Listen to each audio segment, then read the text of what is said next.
बिस्मिल्लाहिर्रहमानिर्रहीम। आज से हम नूरुल इज़ा शुरू कर रहे हैं। नूरुल इज़ा फ़िक़्ह इस्लामिया की एक किताब है, फ़िक़्ह हनफ़ी की, और ये मुब्तदी किताबों में से एक किताब है जो मदारस के अंदर पढ़ाई जाती है। अमूमी तौर पे मदारस के अंदर जो निसाब रखा जाता है दर्जातुल आम्मा का, तो उसके अंदर ये शामिल होती है। तो इस किताब को आज से हम शुरू करते हैं और समझने की कोशिश करते हैं कि ये किताब के अंदर मसाइल क्या हैं। इसके पहले नाम पे हम थोड़ी सी गुफ्तगू कर लें, नूरुल इज़ा, ताकि कोई पूछे और आप बताएं कि हम नूरुल इज़ा पढ़ रहे हैं और वो आलिम हों और वो आपको इसका तर्जुमा ही पूछ लें तो आप कहें बस हम पढ़ रहे हैं, तो वो तो फिर मसला हो जाएगा ना। क्या ख्याल है? ऐसा ही है ना? तो इसका नाम ज़रा सुन लें। आपने पढ़ा है एक मुरक्कब इजाफ़ी, पढ़ा है ना भाई? मुरक्कब इजाफ़ी क्या होता है बताए? मुज़ाफ़ ले मजरूर होता है और पहले कलमे के दूसरे कलमे के साथ बतकदीर हर्फ़ जर मिलाया जाता है। बतकदीर हर्फ़ जर दूसरे कलमे के साथ पहले को मिलाया जाता है, ठीक है। इसके उर्दू तर्जुमा में का के की, उसके उर्दू तर्जुमा में का की के आता है। ये मुरक्कब इजाफ़ी यानी आपने पढ़ा है, माशाल्लाह। हाँ जी। अब ये मुरक्कब इजाफ़ी असल में नूर का मतलब होता है, नूर जो आपको पता है। इज़ा का मतलब होता है वजाहत। क्या? इज़ा वजाहत। ये जो है ना, ये बाबे इफ़ाल भी आपने पढ़ा है कि नहीं? बाबे इफ़ाल पढ़ा ना, अकरामा युकरिमु इकराम, उसका मस्तर क्या है? इकराम, इकराम। तो ये वही है इज़ा। क्या है?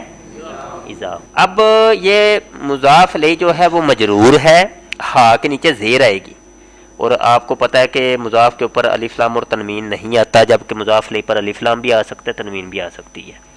तो यहाँ देखें अलिफ लाम आया है, यानी वजाहत का नूर। बात समझ आई है भाई? तो ये किताब, ये ऊपर नाम भी लिखा हुआ है अल्लामा का, हसन बिन अम्मार बिन अली बिन यूसुफ, ये उनकी किताब है। और ये किताब जो है, ये इसकी शरह जो लिखी है, इसकी शरह काजी अब्दुल रज़ाक बुथरालवी साहब दामादिल हुलाली उन्होंने लिखी है। ये रावलपिंडी के बहुत ज़बरदस्त किस्म के अहले सुन्नत के आलिम दीन हैं, और जो उन्होंने हाशिया लिखा है उसका नाम उन्होंने रखा है ज़रियतुन निजाह। ठीक है जी। तो ये भी मुरक्कब इज़ाफ़ी है, तो ऊपर वाला भी मुरक्कब इज़ाफ़ी। ये तो इसके नाम पर बहस है। अब बढ़ते हैं हम इसके सबक की जानब। लें जी, आप इसका सफ़ा नंबर 12 निकाल लें, और ये है किताबुत तहारा। इसका इराब अगर हम ज़ाहिर करेंगे तो बनेगा किताबुत तहाराती, यानी तहारत की किताब। अच्छा, ये हमारी किताब का तर्ज़े बयां कुछ ऐसा होगा कि हम ना सिर्फ मसाइल शरिया को डिस्कस करेंगे, अगरचे ये किताब मसाइल शरिया के ऊपर है, मसाइल फ़िक़हिया के ऊपर है। फ़िक़्ह हनफ़ी जो है उनके मसाइल के ऊपर ये किताब है। अगरचे हम फ़िक़्ह हनफ़ी को डिस्कस करेंगे, लेकिन उसके साथ साथ हम चूँकि सरफ़ भी पढ़ के आए हैं, नहव भी पढ़ के आए हैं, तो हम सरफ़ी नहवी एतबार से भी इस इबारत को हल करने की कोशिश करेंगे। इसका फ़ायदा आपको ये हो जाएगा कि आपकी सर्फ़ व नाहव भी मजबूत हो जाएगी, अरबी इबारत आपकी कंट्रोल में आ जाएगी। सही है ना? ऐसा बेहतर रहेगा ना? क्यों भाई, सारे नहीं बोल रहे? चलो ठीक है। यहाँ भी ज़रा गौर करें, किताबुत तहाराती, किताब ये मुज़ाफ़ है, तहाराती मुज़ाफ़ ले है, मुरक्कब इज़ाफ़ी बन रहे। तो तर्जुमा क्या होगा इसमें? काकी के का आएगा कि नहीं? तर्जुमा उल्टा होगा, तो क्या करेंगे? तहारत की किताब, तहारत की किताबुत तहाराती। अच्छा, किताबू को किताब बुन भी नहीं पढ़ना, उसकी वजह क्या है? क्यों नहीं पढ़ना? क्योंकि मुज़ाफ़ के ऊपर तनवीन नहीं आती। मेरे सवाल के मुताबिक आप जवाब दिया करें, ठीक है? सवाल सुने उस्ताद का गौर से, उसके मुताबिक फिर जवाब मिले। सही है? अच्छा जी, कह रहे हैं, आगे लिखा हुआ है अल मियाह। अब देखिएगा इबारत पे यहाँ इराब नहीं लगा हुआ, अब आप इराब पर गौर करिएगा, उसकी वजह इराब भी आपको मैं बताता हूँ। अल मियाहुल्लती यजूज़ु ततहीरु बिहा सबअतु मियाहिन माउस समाई व माउल बहरी व माउन नहरी व माउल बिइरी و ماء ذابا من الثلج والبرد و ماء العین، یہاں تک کہ بس رہنے دیں، ٹھیک ہے، آج اتنا ہی کافی ہے۔ سنیں جی، اس کا پہلے ترجمہ سن لیں کہ وہ پانی المیاہ التی یجوز التطہیر بہا، کہتے ہیں وہ پانی جن کے ساتھ طہارت جائز ہوتی ہے، وہ کتنے ہیں؟ سبعۃ میاہ، وہ 7 پانی ہیں۔ کتنے پانی ہیں؟ 7 پانی ہیں۔ پہلا پانی ان میں سے کہہ رہے ہیں کہ ماء السماء، آسمان کا پانی، یہ بھی پاک ہوتا ہے۔ وہ ماء البحر، سمندر کا پانی، یہ بھی کیا ہوتا ہے؟ پاک ہوتا ہے۔ وہ ماء النہر، نہر کا پانی جو ہوتا ہے یہ بھی پاک ہوتا ہے۔ وہ ماء البئر، کنویں، آج کل تو کنویں نہیں ہوتے، بہرحال ابھی بھی کہیں کہیں ہیں، بہرحال کنویں کا پانی بھی کیا ہوتا ہے؟ پاک ہوتا ہے۔ اب یہاں ذرا غور کریے گا، ماء السماء، ماء البحر، ماء النہر، ماء البئر کو آپ نے مرکب اضافی پڑھا ہے، یہ سارے مرکب اضافی ہیں، یعنی آسمان کا پانی، بحر کا پانی، نہر کا پانی، بئر کا پانی، سمجھ آئی کہ نہیں؟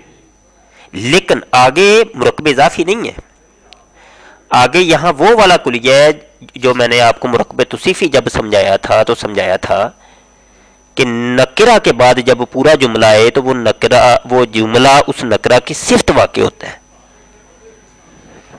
یاد آیا کہ نہیں؟ اب یہاں دیکھیں ماء کیا ہے؟ نکرہ، تو ذابا فعل ماضی معروف صیغہ واحد مذکر غائب، ذابا من الثلج والبرد، پگھلا ہوا ہو، ٹھیک ہے جی، اولے سے اور برف سے، اولے سے، اور سلج کہتے ہیں اولے کو، اور برد کس کو کہتے ہیں؟ برف کو۔ اولوں کا پانی اور برف کا پانی جو ہوتا ہے، ہوتی تو برف ہے نا، تو پگھل جائے، تو پگھلنے کو کہتے ہیں ذابا، پگھلنا، تو وہ پانی جو پگھلا ہوا ہو اولے سے اور برف سے۔ اس کی بین السطور ذرا دیکھیں، یہ دیکھیں، یقالو فی الاردو، یہ دیکھیں نیچے بین السطور، یقالو فی الاردو وی، اردو کے اندر اس کو کہا جاتا ہے کیا؟ برفن، کیا کہتے ہیں؟ برف، حالانکہ برف تو عربی میں تو نہیں ہے نا، لیکن انہوں نے بین السطور بھی لکھ دیا ہے کہ اس کو اردو کے اندر کیا کہتے ہیں؟ برف کہتے ہیں۔ بس نہیں، آگے تھوڑا سا اور پڑھ لیں، وہ ماء العین، اور جو چشمے کا پانی ہوتا ہے، چشمے بھی پتہ نہیں آج کل ہوتے ہیں کہ نہیں، بہرحال شہرداری میں تو نہیں، شاید یہ پہاڑی ایریے میں، ہاں پہاڑی علاقوں میں ہوتے ہیں، ٹھیک ہے نا، تو یہ جو یعنی پتھر میں سے پانی جو نکلتا ہے، اچھا جی، یہ جو چشمے کا پانی ہوتا ہے یہ بھی مرکب اضافی ہے۔ تو یہ اب عبارت آپ دوبارہ ترجمہ سن، بس وہی، آگے نہیں، پھر کریں گے انشاءاللہ۔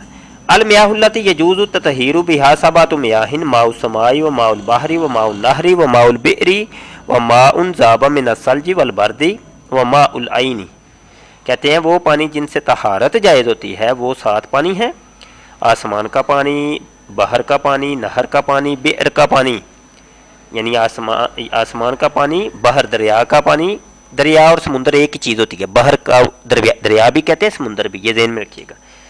اچھا جی، نہر کا پانی اور کنویں کا پانی اور ایسا پانی جو برف، اولے سے اور برف سے پگھلا ہوا ہو، سمجھ آئی کہ نہیں آئی؟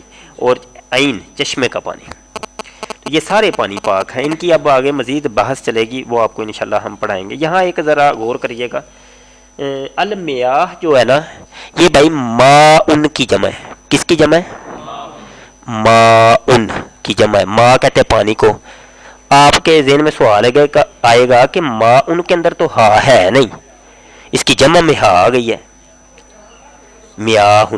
اصل میں بات یہ ہے، مکسر کی بات نہیں ہے تو مکسر ہی، بات یہ ہے کہ ماء کے اندر بھی ہا ہے، وہ آپ کو نظر نہیں آ رہی۔ ماء اصل میں موہن تھا، کیا تھا؟